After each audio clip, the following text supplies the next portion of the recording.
Welcome to ABA Inside Track, the podcast that's like reading in your car, but safer. I'm your host, Robert Perry Cruz. With me, as always, are my fabulous co-hosts. Hello, Rob. It's me, Diana Perry Cruz. And it's me, Jackie.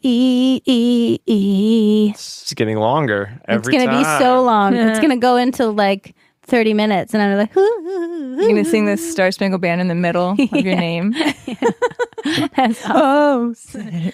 That's awesome. I'm going to make my own theme song. So every time it's my name. And then in 20 years, when people are like getting out of the shower, they'll be humming my theme song.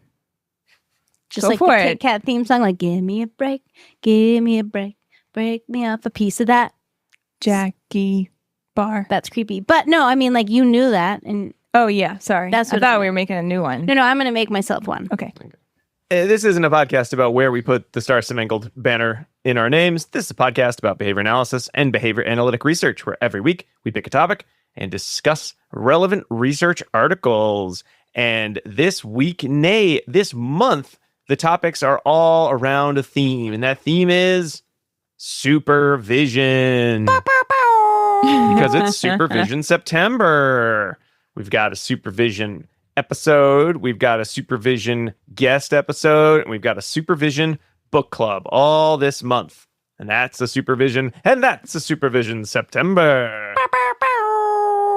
So in today's episode, we're going to be talking about disability affirming supervision. Now, we certainly talked about supervision of a variety of supervisees, trainees. We've talked about supervising individuals from various cultural backgrounds, but we've never focused on culture of disability and everything that goes along with disability affirming actions that one can take as a supervisor. So this is going to be a lot of not exactly new information, but I think it is going to be a really great way to look at, I would say, a less focused on area of cultural humility in terms of disability affirming culture or disability culture versus some of our other episodes where we have talked a lot about cultural humility. And while many of the themes and many of the practices are going to be similar, we've never had a chance to sort of talk about what does it mean to have a disability? What does it mean to support someone with a disability? What does it mean to advocate or listen to someone or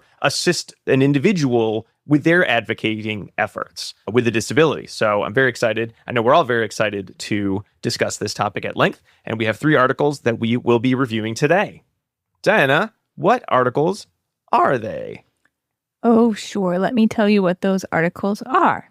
They include, in no particular order, providing culturally competent supervision to trainees with disabilities in rehabilitation settings by Andrews, Kummel, Williams, Pilarski, Dunn, and Lund. That was published in Rehabilitation Psychology 2013. Also, Cultural Responsiveness Framework in BCBA Supervision by Gadzunas, Edwards, Rodriguez-Diaz, Connors, and Weiss, and that was published in Behavior Analysis and Practice 2022. And finally, Disability Affirming Supervision, Future Directions in Applied Behavior Analytic Supervision by Echo Jojo, published in Behavior Analysis and Practice 2024. All right. Now, does anyone have any sort of comments as they were either preparing for the episode or as we were discussing this as a topic that we could put on the Supervision September list? I think I found these articles, and I was looking. Oh, I was like, how did you find them? You mean you discovered them? Yes. Not you found them good or... I found them great, actually. Great, yes, exactly. Okay. I love them all, but I was looking to increase the diversity of the articles that we were including in our ABA training and supervision class at Regis College, where I work.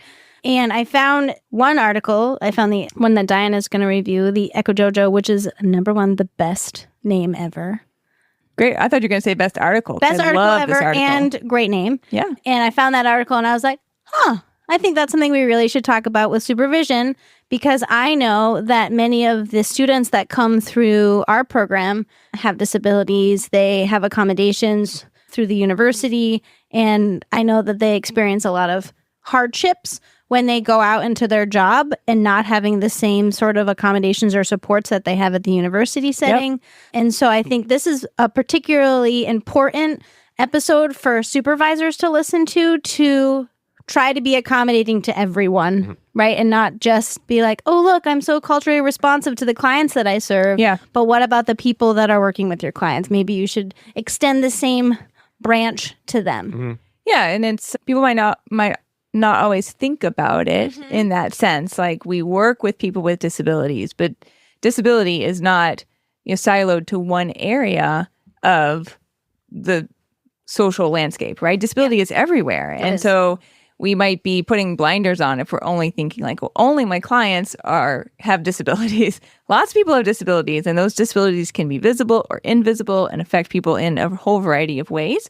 So kind of opening that up and maybe realizing like, oh, I probably have trainees with disabilities as well. You do have trainees with this. Exactly. Can just help you, more holistically approach how you're going to interact with everyone in the environment. Yeah. So I thought this was very relevant. I also, full disclosure, have my own disability. I have completely gone deaf in one ear. So when someone's talking to me, please talk into my left ear because my right ear is gone. And now that this is... Unless we're recording together, in which case you want me to be sitting on the side of my good ear. Otherwise, it's too loud because I can hear some things, right? But I can't hear like any words from that ear. And just going through that experience and then having to explain to people that I work with and that I'm, living with, and my general group it's been positive, but also kind of challenging in some situations, right? Where people are really frustrated that I'm like, I don't hear them, or that I've not done something because they talked on the wrong side, or I wasn't like attending, right? Because I have to be looking at someone if they're like talking from far away. And so that led me to be like, oh, I'm not the only person in the world that has this problem. Right. And so, but I'm pretty sure that a supervisor would see me, be like, oh, she's fine. There's like, and then move along, right? But not take into account some of the accommodations that I would now need. Yeah. So that's where this one came from, I think. You heard me when I honked the horn at you on the side of the road this morning. I did. It was loud. But you know what? My kid was like, oh, hi, Diana. You were just walking along the street. Just picking up a child to go to camp. I'm a school bus in the morning now. Well, let's start out. Jackie, why don't we start out with the Andrews et al. Article, which I know you're going to be leading that discussion, because I think more than the other two articles, this has a very lived-in. It was a very interesting read. It had a very lived-in experience. It was of the authors. At least two. I believe two of the authors were working in a residential psychological rehabilitation setting, and had disabilities. So a lot of it, I think, was coming from their own practice, from various experiences. So while I think there were components of it that are anecdotal, given that we don't have as much of that first-hand experience of what it's like to be in this, it's a psychology field, certainly the BCBA field with disability in terms of this like broad scope discussion, I think this one really captures a lot of sort of the key areas that we're going to want to be very mindful of as we add them into behavior analyst supervisory practices, in which there's, the one article we'll be discussing, and that's to be fair, I found this article from the Echo Jojo article. It was in the references because I was like, I wonder what they read. Yeah. And then I was like, ooh, this one is so interesting. And this is the oldest article too, so it's from 2013. It's not that old. I know it's not that old. But it's like in some of these other topics. Right. It's like we as a field have sort of come to discover that maybe this is a subject we should be discussing. Yes. And then we go and look, and usually psychology or SLP has already done it. Or started the conversation, right? Yeah. So here, as I was reading this article, I was thinking about our field and how quickly we've come to publish articles on cultural responsiveness and looking at that with our clients and cultural responses related to supervision of our clients.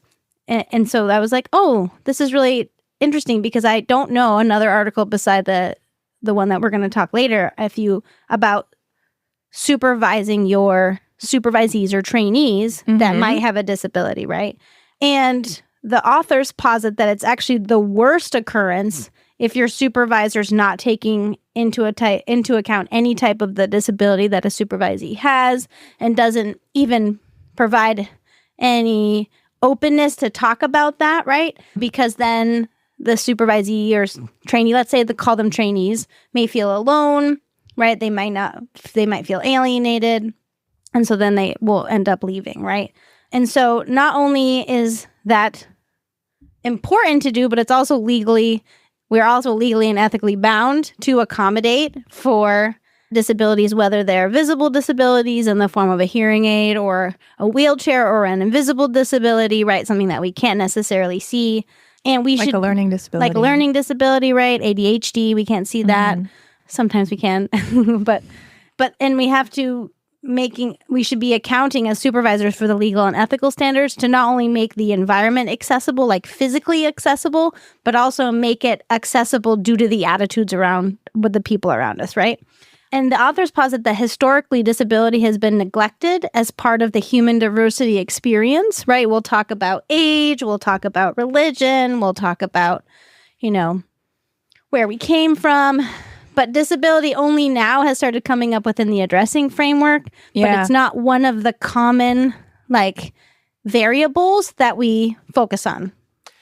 There's something about disability. I feel like it's in this weird paradoxical state in which, especially for the rehabilitation psychology, where you have individuals trained to work with individuals to come up with sort of solutions for, challenges that they face based on some sort of physical disability. And we, many of us work with individuals with disabilities. So there's almost this weird catch-22 of, well, I'm always in the world of disabilities. It's almost like we're virtue signaling in a way of I know all about disabilities. Right, exactly. Therefore, I shouldn't have to think about it in contexts that aren't directly related to working with clients. Not that anyone's actively trying to avoid it, but it almost feels like it's bias. I'm fluent at this. Therefore, I'll always know when to use this knowledge. Of course I'm compassionate. Of course I'm caring. It's my job. Yeah. Right. But what the author suggests is research shows that even though people work with people with disabilities, they don't act in that same way to other people, right? They're not acting in the same way they would to their clients with their supervisees. So just because you feel compassionate towards your clients doesn't mean you're going to be the same way. Just because you could write, a book about, disability treatments doesn't mean you actually can work with everyone with a disability effectively, even especially in a context that's very different, supervision than, say, rehabilitation or skill acquisition in academics, let's say. Yeah. And we've talked about this in our ableism episodes as well, is that there can be a lot of unconscious bias toward individuals who have a disability or are different in some way. So it's not like, I'm intentionally trying to make something harder for my trainee. No. It could potentially be something that's unconscious that's occurring. So part of this whole process is just like when we talk about cultural responsiveness, we're talking about awareness of self, it's the same exact thing that should be applied here, is potentially thinking about some unconscious bias that you may be harboring. So they did a really interesting thing, I thought, in this article, is they created a vignette to talk about the issues surrounding supervision and disability. And I'm not going to read the vignette to you, but I'll give you kind of the gist, is that a trainee was going to their clinical placement site, but the door, they were in a wheelchair and the door didn't work still. And so one of the nurses came running over to open the door for them. And as soon as they came in, they said, "Oh, you're such an inspiration. I'm so happy that you're here. Maybe you could go talk to this other patient because they're also in a wheelchair and they just started to be in a wheelchair. And so you probably would have more sway with them." Right. And that all seems well and good, but there's so many problems in this one vignette that they talk about, which I really love. And so we'll get through all the problems at the end.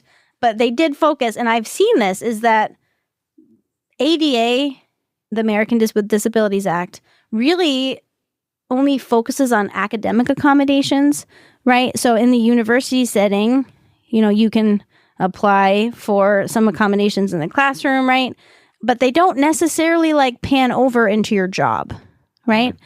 And so that's really hard too, because let's say you're really successful with, let's say, extra time on tasks in the university setting, and you don't want to disclose your disability at your work because you're afraid that, it might make you seem incompetent or, less professional as other people. But then you start falling behind, right? Because you don't have those accommodations in place. And so that's where I think we hit it. And people don't have to disclose their disability, right? Yep. Unless they want or need accommodations. Sometimes it's just there, right? Like if you're in a wheelchair, you can't really hide that. You're like, yep, here I'm in my wheelchair. You're going to help me accommodate for this. But it also then makes this complex paradigm, right? Like that same nurse, like she had to come help her get into the building, right? For the student. So that's one. And then like, oh, you're such an inspiration for being here. Mm-hmm. The nurse probably meant well, right? But that's actually an insult because it's assuming that because you're in a wheelchair, you're less than everyone else. Right. And so there's that ableistic perspective coming out, even though I'm sure the nurse didn't mean it that way. So you should, in an interview and when you're on the job, you should only ask disability related questions as they relate to the function of your job. And you shouldn't be nosy. Right. So you should keep your questions open ended. And if you ask a question, you should, like they said, the author said one of the common questions she always got was, what's wrong with you and how did this happen? Mm-hmm. Which seems like super rude. But then she said in another job interview, they said, okay, here's a job function that you need to do. How would you manage this and what sort of accommodations, if any, do you think you need? So then she felt that was an open-ended question that she could answer and then they could problem solve together. And it didn't feel like there was bias in that anywhere, right? One piece that I know I took away from this article that I think that can make in terms of the supervision piece a little tricky is that you have what as a practitioner should you be thinking of when it comes to cultural humility, when it comes to working with individuals with disabilities. But the other piece is the supervision task of teaching your trainee. And sometimes people aren't going to phrase it this way. Right. So how can I help you respond in those situations? Because as much as it would say, you as a supervisor, you're going to be modeling as much, cultural humility as you can. There is the reality of not every job is going to ask that open-ended question. Right. They might start with what's wrong with you? Do you think you could really do this job with all your disabilities? Yeah. And, then what is your response then? So you're sort of in this odd middle zone where you need to be able to talk about disability in a supportive way. Mm-hmm. You need to be able to sort of model how, society is not at a place where ableism has been removed. Therefore, how do you need to respond? And really that fine line between not being a jerk and also being supportive, but sometimes being a supportive jerk in a way so that you can model some of those situations. And a lot of it's going to come back to many of the practices we talked about in terms of a lot of listening, a lot of, talking about comfort level, a lot of rapport building. Don't start off with let's do an exercise of like the worst thing that could possibly happen in your job interview. Yeah. Robert Perry, supportive jerk. Supportive jerk. I'm going to put that on my business cards. No, but it's true. They do say that it's really important to be a good role model, to teach self-advocacy, but not always do all of the things like, oh, I'm going to take care of all of that for you. Because I see... I'm going to follow up. Yeah. Yeah. Enabling versus advocating. Yeah. Yeah. So you might have to do some, right? But you want to be doing it in a way that's thoughtful.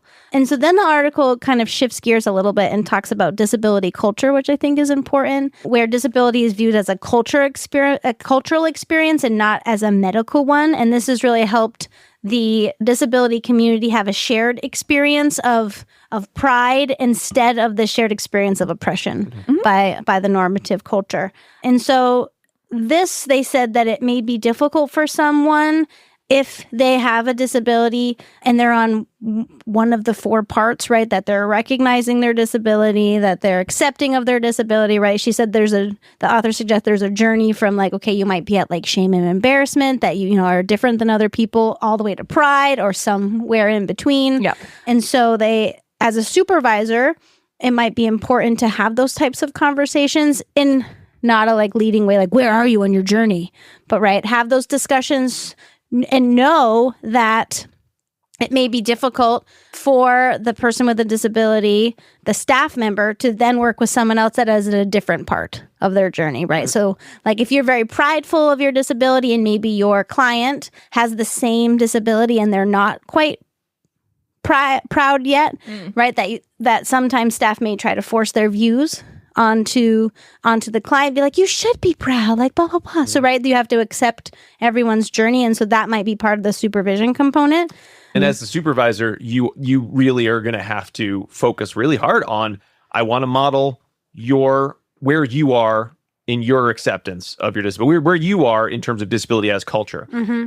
I don't want to tell you can't tell everyone about where you are on your journey. Right. I want to tell you sometimes when you're working with a client who is not in the same place as you need to practice cultural humility, even though you may be in the exact same, you might have the same cultural identity in terms of this disability. And therefore, how would you talk about this? Or how might you phrase your pride in a way that doesn't come off as dismissive of somebody's steps of a journey? And again, that's a tough position. That's a really tough position, right? And certainly, I think many trainees these days have probably had more conversations with other members. They've had easier time communicating with other members of disability culture. So they probably are much more fluent in being able to have these conversations than, say, even in 2013. If you're 25 in 2013, you may have never heard of the culture of disability, or it may have been something that was like, other people do that, but not me. And I've just sort of not ever talked about my disability.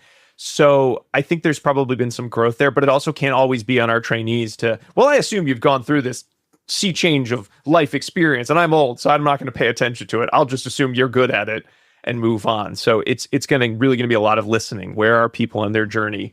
How is this going to impact their ability to work with, not their ability, but their ability in terms of just the overall cultural humility. Then how and where are they on their journey to understand where someone else's journey is, right? Just to be able to listen and be empathetic.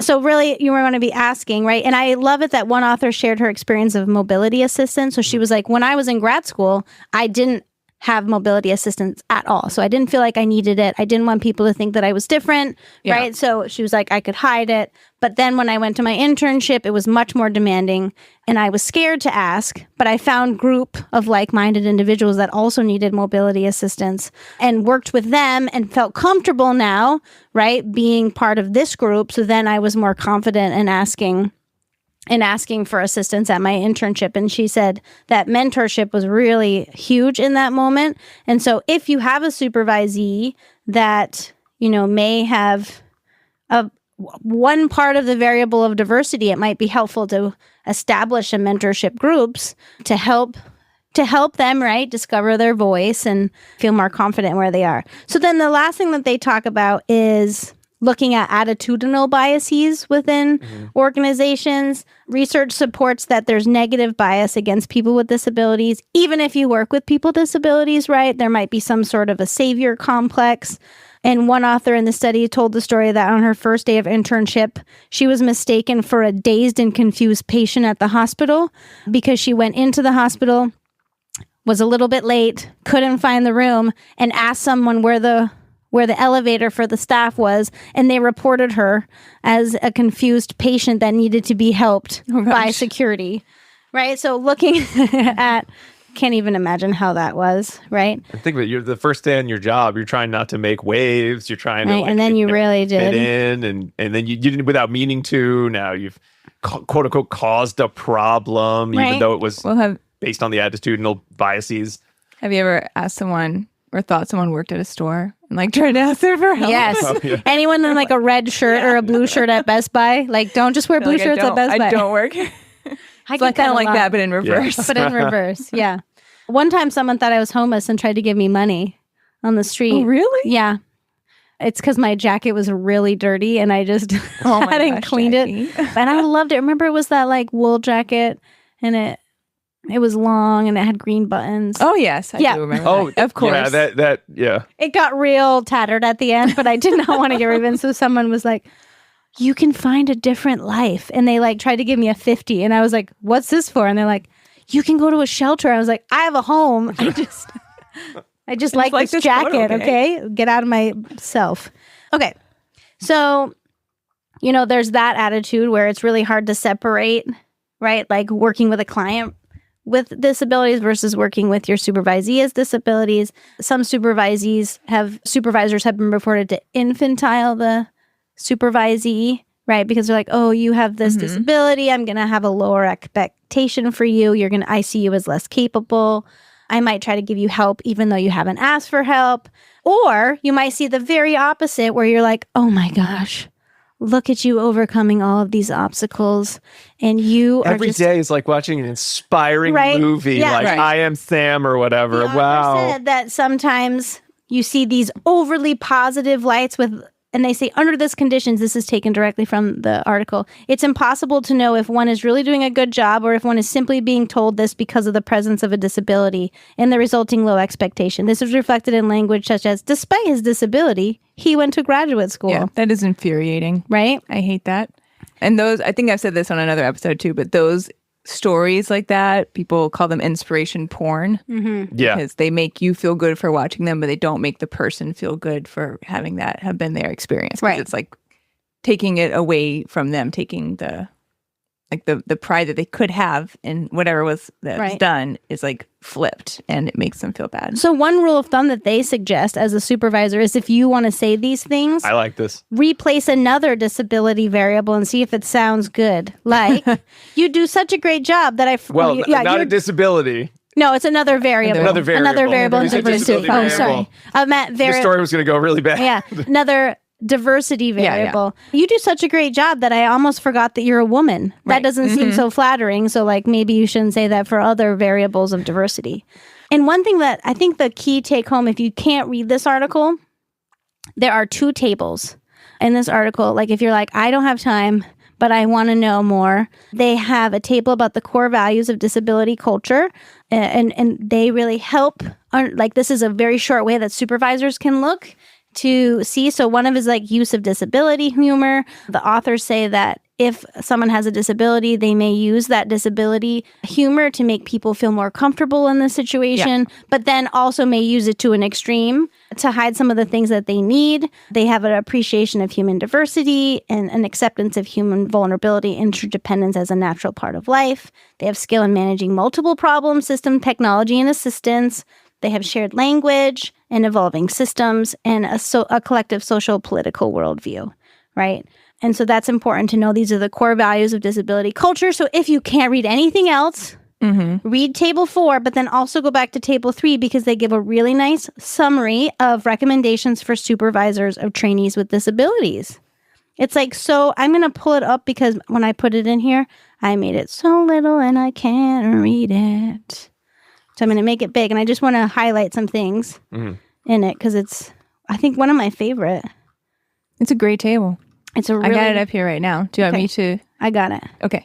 All right. So one thing is you consider the disability as an element of diversity, right? Yeah. So help trainees understand and respond to clients' reactions to disability in a way that's both appropriate and comfortable. Interviews may appropriately inquire how the trainee would explain his or her disability to a client and what accommodations the person might need. Inquire about, for all trainees, what accommodations may need to be added, right? Not just the one person that has a disability. Learn about various options or types of accommodations, like you do the work too, right? Assist as an advocate for assessing and securing appropriate accommodations. And this one's not really appropriate for us, but be aware of the boundary between supervision and psychotherapy, right? We're not going to, but make sure that we're not trying to use, like treatments that we would use as our clients on our supervisees. Be like, let's do a DRO. And maybe you will, but like, think about how that might feel. Make supervision an opportunity to discuss all diversity variables, not just disability, and try to resist medicalization of the trainee. Right? You don't need to ask questions that go beyond the job just because you're curious and interested. Like, don't do that. You have to have a space to process and problem solve reactions to this disability with the trainee and supervision. Facilitate opportunities for the trainees for mentorship. And they say that it's going to be really hard to find mentorship potentially with a disability or find an ally that's going to be helpful. And then assist trainees with disabilities to develop their own style of coping with systematic and attitudinal barriers that they will have. So I just love that. Like this very quick little, here's a table. These are the things that we recommend to remember as a supervisor that is working with individuals. You didn't list the last point of the table, which is give people this article to read. Right. I just love That's that. true. We've got two Little articles self-shout out. that part of the steps are, hey, you should use this article as part of your supervision. I didn't put that in there, but they did. I don't know. I just like that. They're like, we have summarized it for you. Have people read this. Yeah. There you go. If you're looking for a good group article study, we have two in this episode that recommend themselves for that activity. One we've done, one we'll do in a little bit. All right. So now that we have, I think, a really nice sort of background on the overall, potential for, work in, supporting a trainee with a disability from at least the kind of a psychology standpoint. Let's take a little break, and when we come back, we're going to turn it into how we can use some of these techniques and how we can use some of these areas of discussion in work in behavior analysis with our trainees. We will be right back.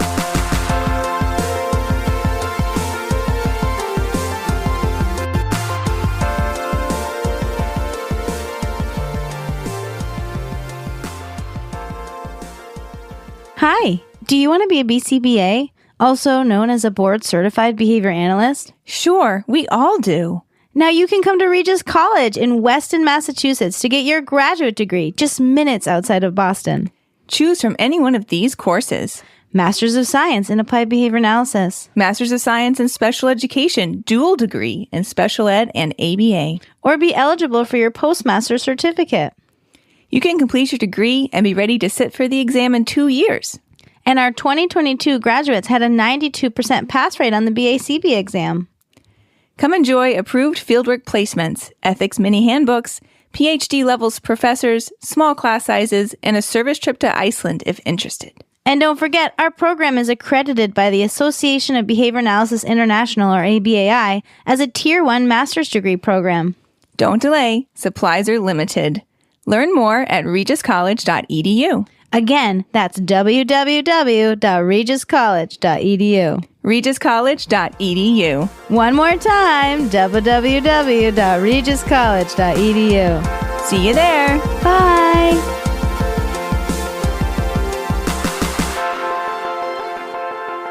And we are back talking about disability affirming supervision. But before we get started with the remainder of our article discussion, I want to remind all of our listeners that ABA Inside Track is ACE and QABA approved. By listening to this episode, you're able to earn, of course, you could earn one supervision article. But if you're saying, CE. yeah, you could earn an article too if you want. If that's how you like to reward yourself for listening to our podcast, you buy yourself an article. Go print it out. But you could earn a supervision CE.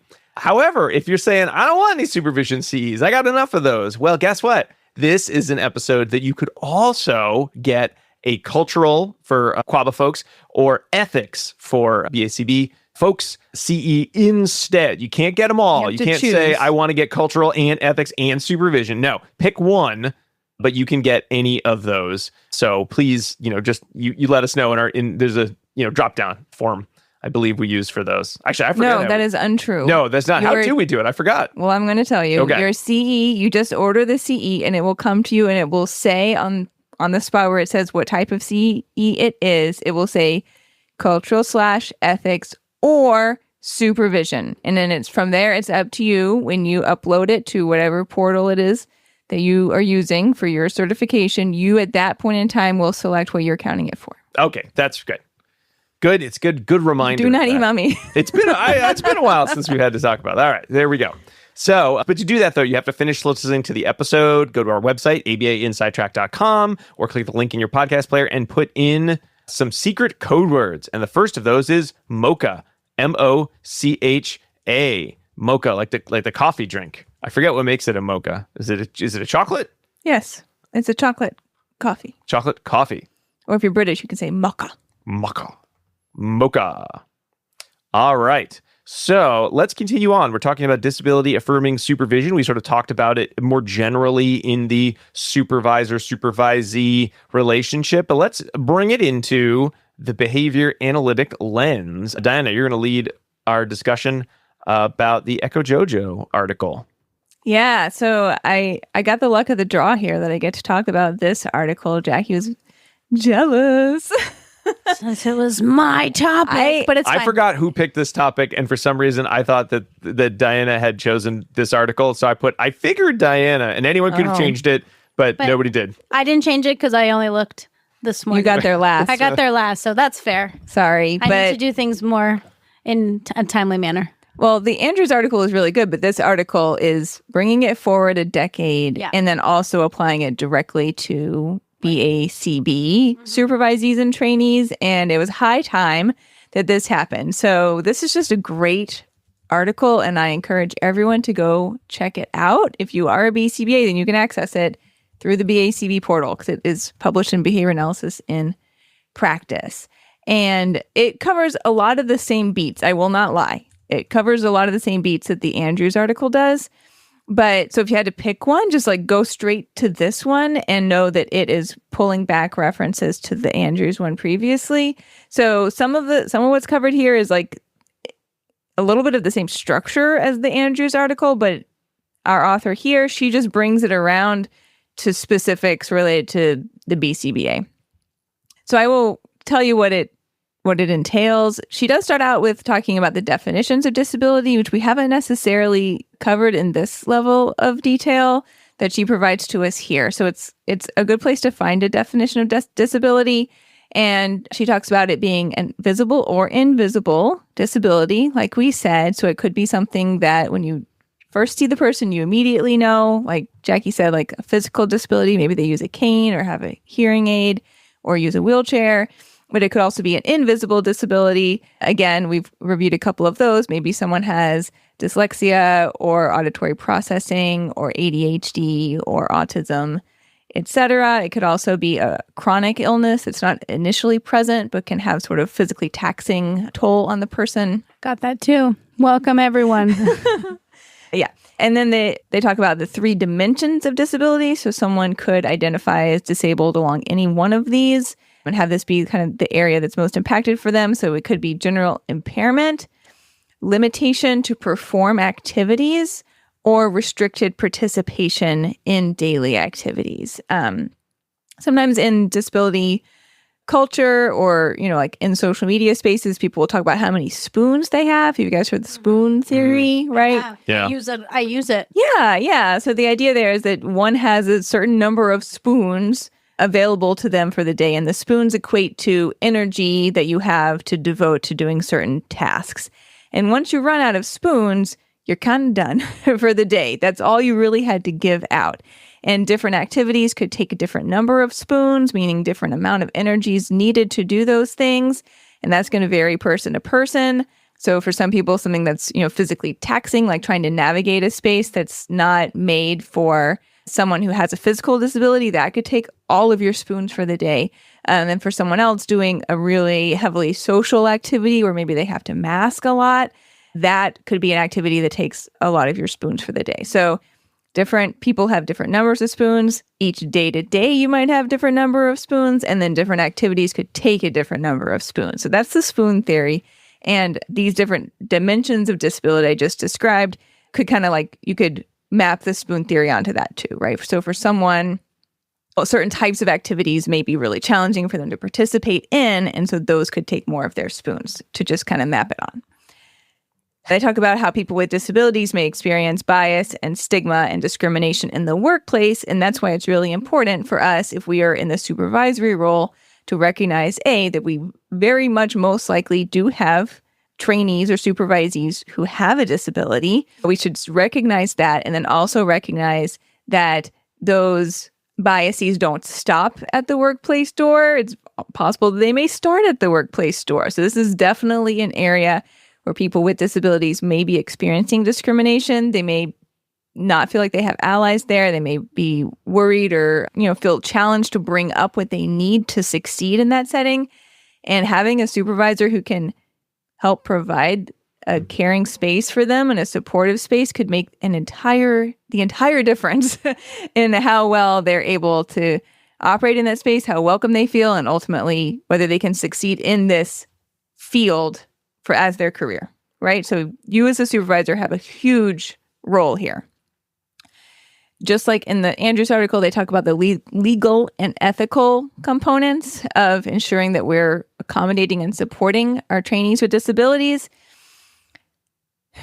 They talk about the ADA, just like before, right? So the Americans with Disabilities Act was passed in 1990. There are some areas that could be specifically related to supervising in the types of settings that we work in. And if we're failing to really support our supervisees in this setting, then we're not creating inclusive workplaces. And that could really actually be a legal issue in addition to us all wanting to do the right thing, right? So they touch on Title I. This could come into place if you were an employer with 15 or more employees. That's the equal opportunity employees component there. So that could fall into play here. Title II relates to the inclusion of individuals with disabilities in state and local government roles. And so that if you work in a public school, supervise in a public school, this could come into play. Yeah. And then finally, Title V, or Title V, as I wrote it here, but I think it's Title V. Title V prevents organizations from retaliating against individuals for asserting their rights. It also provides them with flexibility in accepting or using accommodations. And that's applicable regardless of what type of place you work. If you want to learn more about that, you could watch the movie Title V for Vendetta. Oh, yeah. I heard that's a good one. I thought that was Title V. Oh, that was Title I think L. it was Title V for Vendetta. Title V for Vendetta. Okay. Well, yes, you don't want the organization to have a vendetta, actually. It does all tie in together, come to think of it. And then and this is important, ding, ding, ding, everyone, they also relate to our ethics standards. So here we go. It's actually tied into the BACB's ethics standards as well. They note that standard 1.07 relates to cultural responsiveness. And we've already established disability culture as a culture, right? And so it's a very small leap to then say, oh, well, if that's a culture and people identify with their disability as being an important part of their identity, then that's a culture that we need to be responsive to. It's like a no-brainer, right? Like, this is absolutely something that when we talk about cultural responsiveness, disability culture should be part of that conversation. So that's one of the ways that it ties into our ethics standards. And then related to supervision specifically, numbers 4.06 and 4.07 note that supervision, we must be providing supervision that's evidence-based and individualized to our trainee. So in both of those cases, if we want to ensure that we are properly supporting our trainee with a disability, then we need to make accommodations for them. So this is all tied in. So now you got the legal, the ethic background here as well. In terms of disability culture, I got the same table in my article that you did in yours, Jackie. It's so useful, I think, and I didn't necessarily know about those particular core values, although like I'm tangentially related in terms of like consuming some of this in media spaces. So I was like, oh, I totally see it in all of those places, right? Using humor, appreciating disability as part of human diversity, accepting interdependence as natural, developing the skill to manage various systems, technology and assistance, using a shared language, developing changing symbols and art, and developing a collective socio-political stance. So that's how it was listed out in mine. Exactly. So those are the core components. Right? So they took it from my article. Good job. Yeah, but I mean, it was cited. Yeah. Yes, it was. Yeah. So that's great. And they also note here, too, that the more that you as a supervisor can come into the relationship with your trainee, understanding disability culture, even if it's from an outside perspective, will benefit that relationship because you're not relying on your trainee to have to teach you. And we have also discussed this at other points in the past as well, that it should not be on the part of the person with the disability or who's part of an underrepresented population who has to then teach the person in the majority group what it's like to have their lived experience. That's just more labor on their part. So the more you can come into this, having that background, fantastic. My article also, and I don't think I wrote this down wrong, but my article said people prefer people first language. And your article was kind of like mine back said, and forth. They said that, which I agree, is that there is a debate. Yes. Right? There's a debate.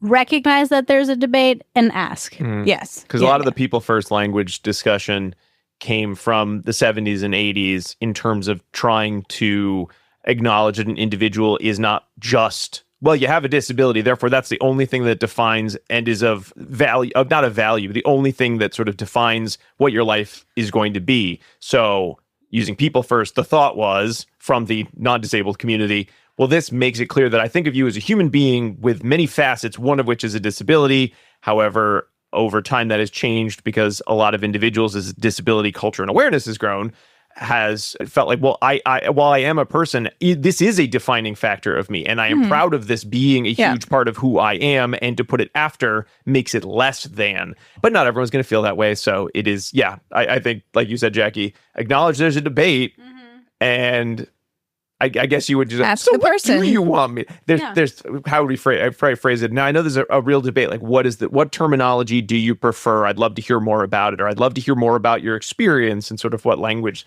might be a good way to phrase it. Yeah.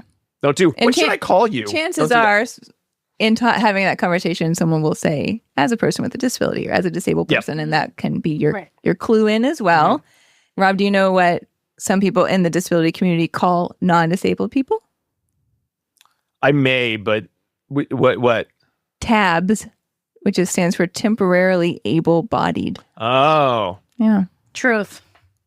Right? I was once there. In terms of everyone will have a disability, or at some point you also will be broken, your body will stop working the way and kind of break down through time, and you also will have difficulty Chances with are, many things. at some point in your life, you will have some type of physical disability. Right. Yep. Just a few short years ago, I was able-bodied. Yeah. No, seriously. And now I am not. Yeah. In many ways. Yeah. It's the only minority group that most people will end up being a member of. Oh, yes. Yeah. I have heard that. And lived some of it. Okay. Our Echo Jojo article goes on to give us some steps if you as the supervisor would like to function as an advocate in supporting your trainee with a disability.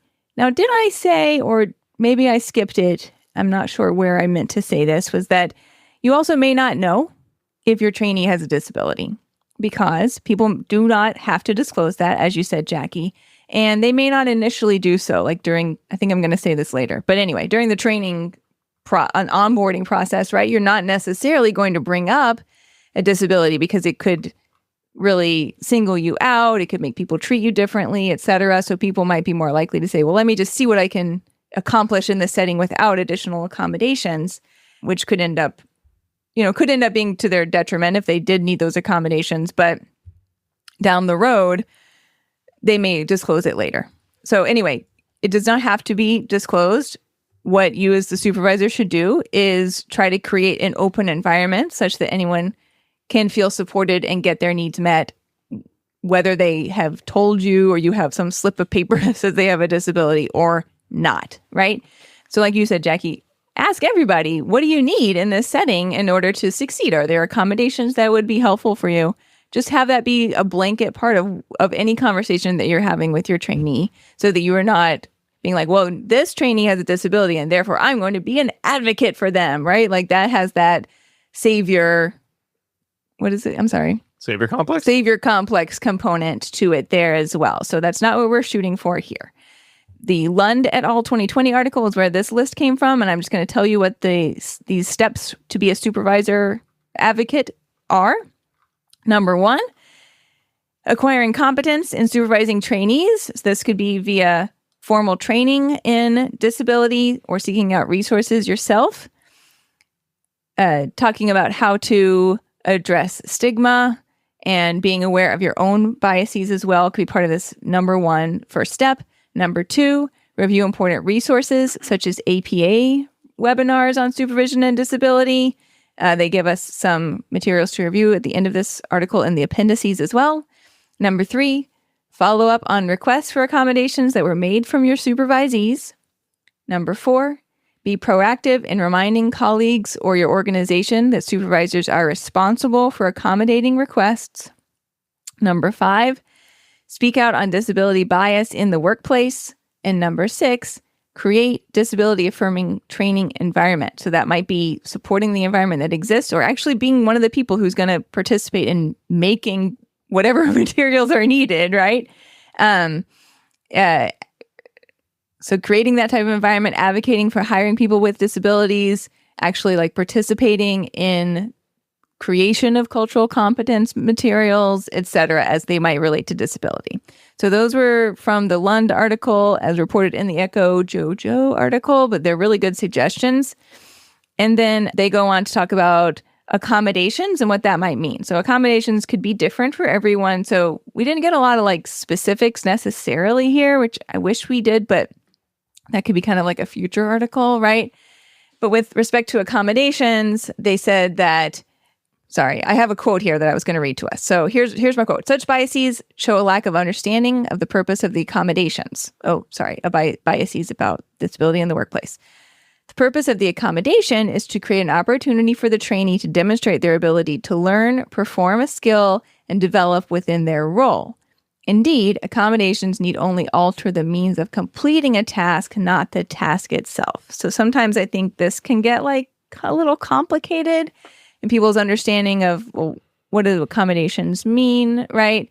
And so our author here says the trainee really needs to be able to meet the qualifications to perform the task, but the way that they perform it or the way that they get to the end result, that could change. That's the piece that could incorporate accommodations. And so they say what we need to do is separate out how the task is achieved versus the essential function of the task as it relates to their job performance. So as long as they can do the task in the end in whatever way it might take to get there, that's okay. That's the accommodation component. What we don't want to do is change what the output end result is. That piece should be held steady across individuals. The only caveat I would add to that is, sometimes those output components could be ableist in and of themselves. So if we're asking people to do something that's, not really like central to the role, or is something that's like, well, that's just the way we've always done it. We've always had everyone write 20-page reports over the weekend. That's not great. Maybe you should rethink that, right? But let's say that work has been done and the function of the task is viewed as central to the role, critical to the organization, and within what the expectation should be for anyone with that role. Then if that's okay, then they're saying, well, however you get there is fine, right? If you need accommodations to get there, that's okay. One of the examples given here was if your trainee had a low vision, right, or vision impairment, they could still do the job. You just need to make sure that the data sheets have big print. That is an accommodation we can make. I love large print books. Yes, you do. Ugh, so dreamy. I'm never going back. Everyone go get a large print book. I also love large print books. Okay. And then at the very end of this article, they just say, let's think about this from a behavior analytic perspective. They kind of bring in discussions about selection at the cultural level and how we should think about our organizations as culture and what can we do to set disability affirming goals within our organizations. They did talk about the Leland and Stockwell's transgender and nonconforming self-assessment tool for affirming practices, which was kind of cool. And then they had some examples of how you could do something similar with the disability affirming practices. And they included a couple examples there that people could go check out. I loved this article. Great. All right, so we're going to wrap up with sort of the take-home part. So this is going to be the introduction to the dissemination station, though we're not going to put this article, the Getzunis et al. Article, all in the dissemination station. So really, the goal here was to take a lot of what is known about cultural responsiveness, cultural humility, and put together as much of a take-home tool for supervisors, a self-reflection tool for them to look at various aspects of their practice. So the article itself goes into a lot of good detail as to how they developed this tool. Very briefly, they sort of focused on a couple areas. They sort of focused on the ethical obligation that we have according to the code. So our fourth core principle about competence in terms of how are you able to engage in these sort of cultural humility or cultural, it used to be cultural competence was the term, and now cultural humility is more of the preferred term, but you can't really engage in these practices if you yourself don't have training in these areas. You have to be able to work with diverse clientele, whether it's in supervision or your clinical work. You need to practice within a scope of competence 105. You need to have an awareness of cultural responsiveness and diversity and understand how culture impacts all aspects of service delivery 107. And then again, to maintain that competence 106. And again, this then relates to 402 supervisory competence. And 407, incorporating and addressing diversity in training. So what is a tool you could use as a supervisor to sort of take what is known and have something that you could come back and refer to? So this tool, or the tool they developed, which like most tools in supervision are not empirically validated tools, but they seem like they're on the right track. So let's all try them a little bit and then give feedback. And then, we'll come back and look at the empirical validation piece at some point, we hope. They looked at some tools from American Speech and Language and Hearing Association, from the National Association of Social Workers.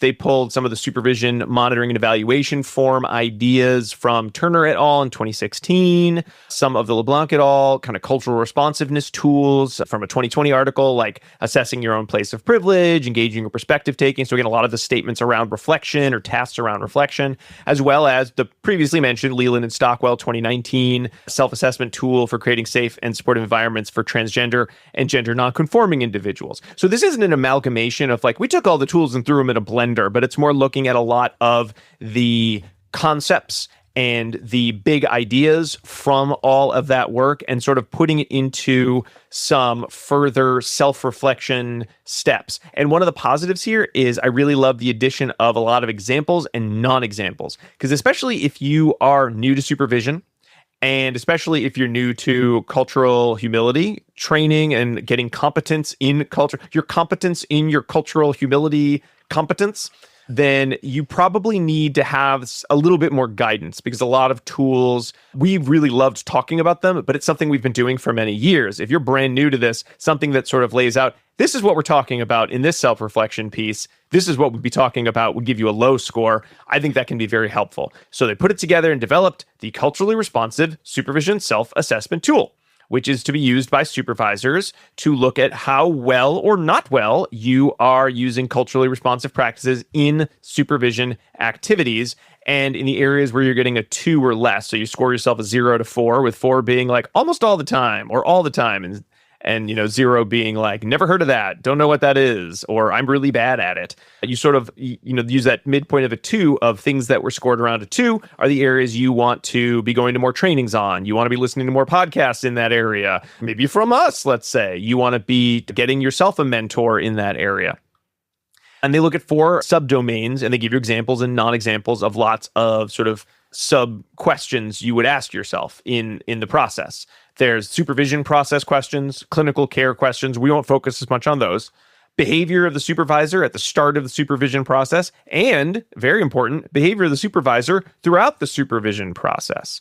So each of them sort of has some various statements, and then you score yourself. So I'm just going to give a couple examples here. So if you're talking about, say, in the context of supervision, you understand how cultural backgrounds may impact, and then you have a whole list of areas that can be impacted by cultural backgrounds. So, do you know the preference for the delivery of performance feedback of your supervisee? Then you have some examples. An example like, I understand that delivering and receiving feedback may look different within different communities, and individuals may have different reactions to feedback based on their own personal histories, right? So that's what it would look like if you're scoring yourself a 3 or a 4. Whereas a non-example, I assume that everyone who lives within my general area has similar preferences regarding the delivery of feedback. Okay, that's probably more like a 0, a 1, or a 2 that you might be giving yourself. And so all of the areas have those kind of example and non-examples. So moving on to some of the other sections, clinical care, again, is going to have a lot of the same information about, really attending to cultural backgrounds of client and how it impacts care. But we're talking supervision, so I'm going to sort of skip over that section. The areas in terms of your ongoing supervision and your initial supervision process is really focusing in a lot of the areas we've discussed, not specifically around, say, disability culture, but culture in general. So, are you continuing to assess preferences for receiving and providing feedback? Are you thinking about are you holding yourself accountable to teaching your supervisee goals around culturally responsive skills? Are you doing things like putting things around your cultural responsiveness behaviors into the contract, the supervisory contract that you signed? Are you looking at data and feedback from the supervisee to assess your supervision specifically in the area of cultural responsiveness? Are you engaging in any behavior that could be considered or is racist or discriminatory? Are you demonstrating empathy? Are you valuing other perspectives? Are you talking about the norms of dominant culture and when that is a problem and what to do in those cases, which again is going to be very important for talking about disability? Are you giving diverse clinical examples in your case studies and casework, right? Are you looking at a number of topics related to cultural humility and different client types? So again, an example here would be something like, I emphasize that supervision is a reciprocal process and actively solicit feedback. Kind of going back to this feedback with an example of, at the start of supervision with a new student, I discuss the importance of having the supervisee provide feedback to the supervisor. Non-example, I get defensive when my supervisee provides me with feedback on my supervision skills. That one's a little bit more straightforward as an example and non-example. Another one would be like an example, I provide clinical examples utilizing individuals from different backgrounds rather than only from the dominant culture and or my own culture. And I think that one's really very specific, not very specific, but really reflected in our discussion of disability culture, in that we mostly give examples of individuals either who have the disability that we are sort of trained to support. So say, educational disabilities of autism or ADHD or maybe physical disabilities, but maybe not. But that doesn't mean that's the only example that needs to be given. An example here would be, I use a variety of diverse hypothetical names when discussing scenarios, assign articles describing diverse cultures. Sorry, that's provide clinical examples. I lost track of where I was here. Like in, I didn't watch Elio, but in Elio, the little boy has a eye patch. He got in a fight. Okay. He had to put it on because he was injured. So it's a temporary disability. Okay. But it's still, I didn't know if it was a plot point. No, exactly. Okay. I liked it in the sense that it was an additional example of a potential physical disability that ideally wasn't like the central component of that character. Mm-hmm. Yeah. So but I didn't see the movie. I went and saw Elio would be you'd be moving I up saw higher. it. You'd be higher on the score if you're like, I saw the movie Elio, and sometimes people can't see out of both eyes. Whereas if you're like, Elio, the movie with the kid with one eye, no thanks. That would be you would get a zero. Okay. There you go. I'm trying to relate to you. Aw. So you just use Pixar movie examples? Yeah. I mean, Everybody knows for this podcast, the only thing I talk about is Pixar movies. Folks, I don't. I talk about a lot of things. So also very true. So again, I think this is a really nice self-assessment tool. There's probably some more work in terms of building competence. So it's sort of like we've talked about on today's episode, to really make sure that you are not just including sort of the areas of culture that typically come to mind when we think of culture. So including disability as a culture, that might not be something that comes into play. And unfortunately, the examples and non-examples in this article don't focus on any one area of culture or cultural background. So you need to bring that information to your self-reflection here. Well, in that way, that has more potential for generalization. Yes, that wasn't the goal. The goal was not to focus on any one area. Right. However, we're here to sort of remind you there's another area of culture you want to be thinking about. Another thing I do love about this article is the fact they give you a lot of other tools that you can add to your supervisory practice. So some scenarios in which, like we talked about, how would you talk to your supervisee about culture or cultural backgrounds or disability? They give you some scripts and they give you some scenarios that you can kind of talk in the mirror and do self-reflection on, or you can make a part of group supervision. So, for example, if my supervisee were to describe a situation in which they experienced racism or prejudice due to my actions, I would comfortably know how to react in a sensitive, validating, and solution-oriented manner without getting defensive.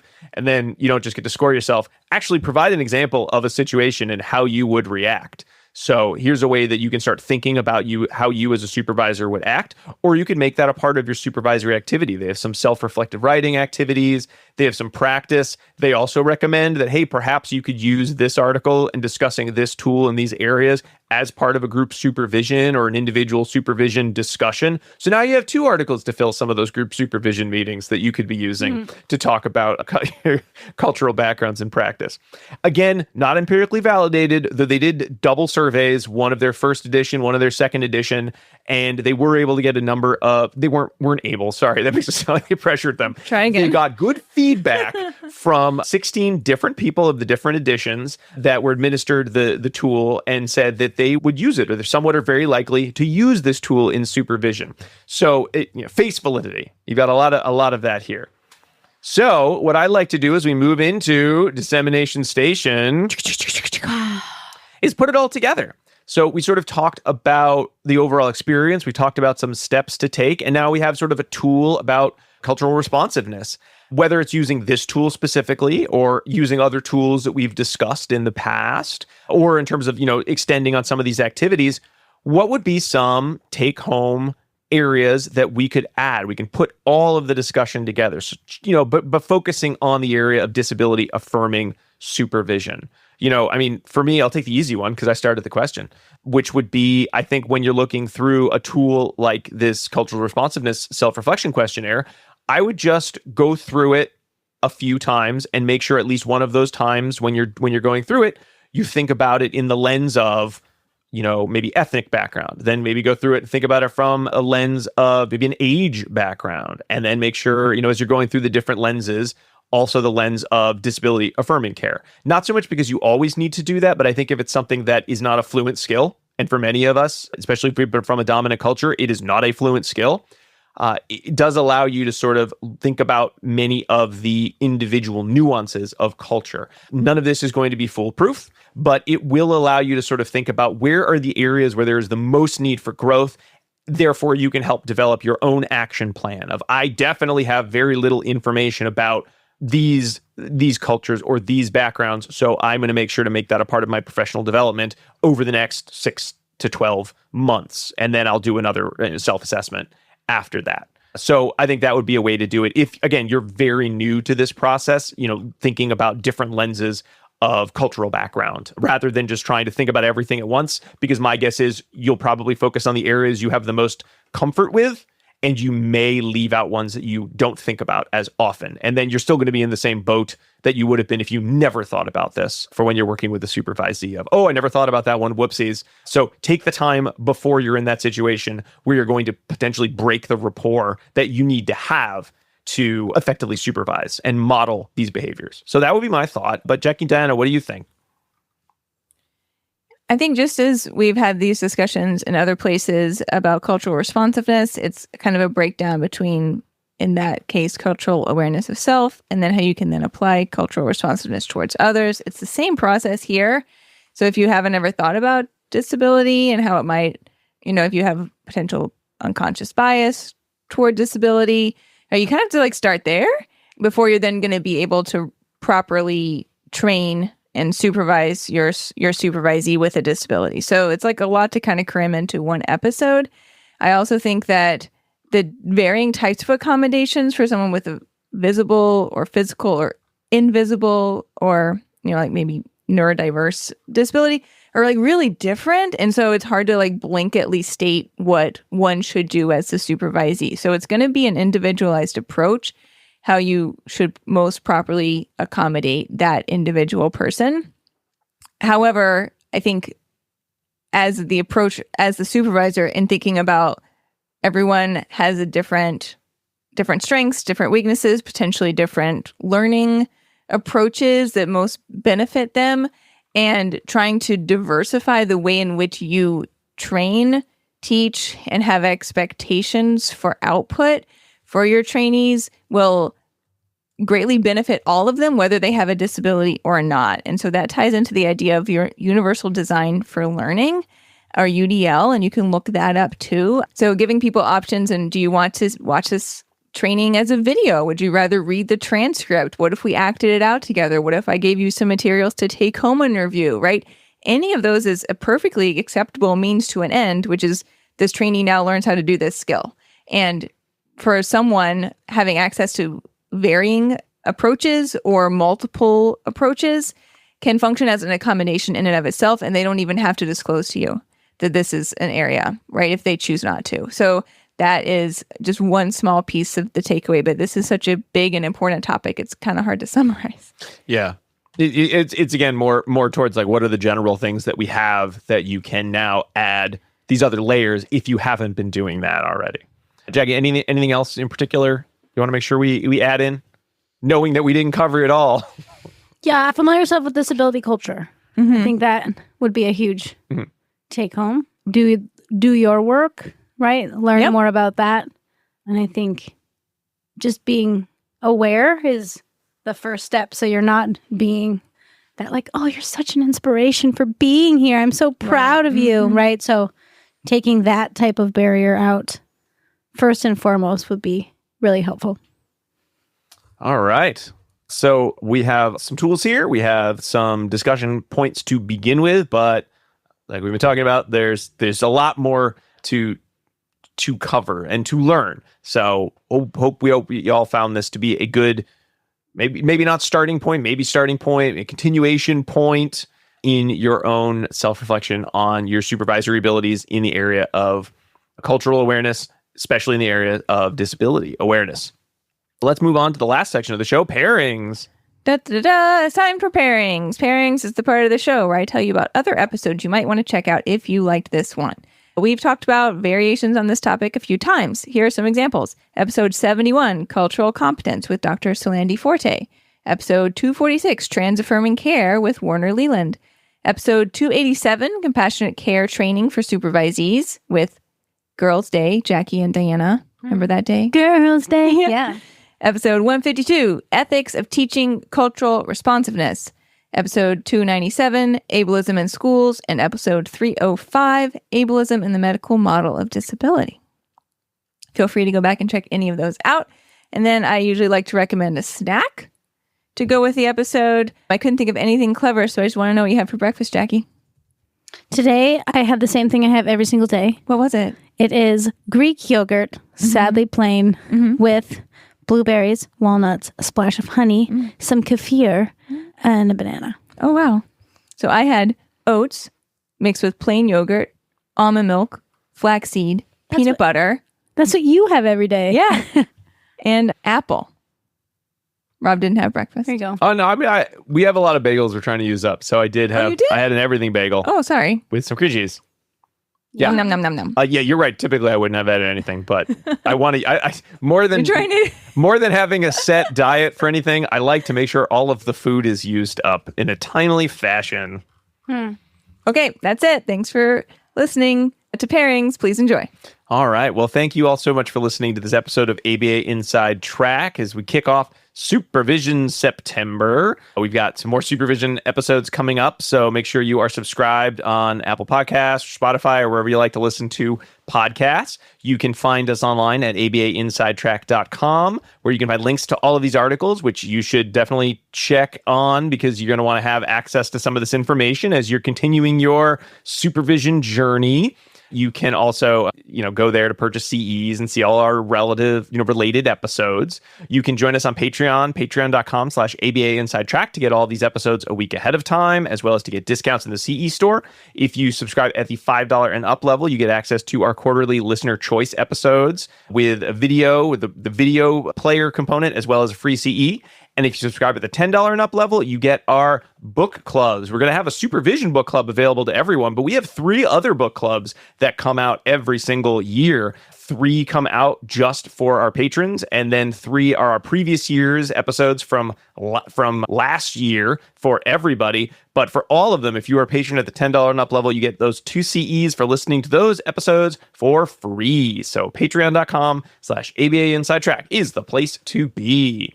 I want to make sure that everyone gets our second secret code word so that they can get either their supervision or cultural/ethics CE, and it is butterscotch. BUTTERSCOTCH. It's one of those words where all 3 of the things in there are great, whether it's butter or scotch or butterscotch combined. They're all a fun treat. What about butts? I mean, you know what? I'm not going to tell you how to spend your Saturday nights. All of it. It's all great. It's good stuff. Butterscotch. You could also listen to the Divergent Mind Book Club. I forgot to throw that in. Oh, yes. Our Divergent Mind Book Clubs. That'd be a good one. as we talk about code word. Sorry. Some final thanks. Thanks to Dr. Jim Carr for our recording our intro and outro music, Kyle Sturry for interstitial music, and Dan Thabit of the Podcast Doctors for his amazing editing work. We'll be back next week with another fun-filled episode. But until then, keep responding. Bye. Bye.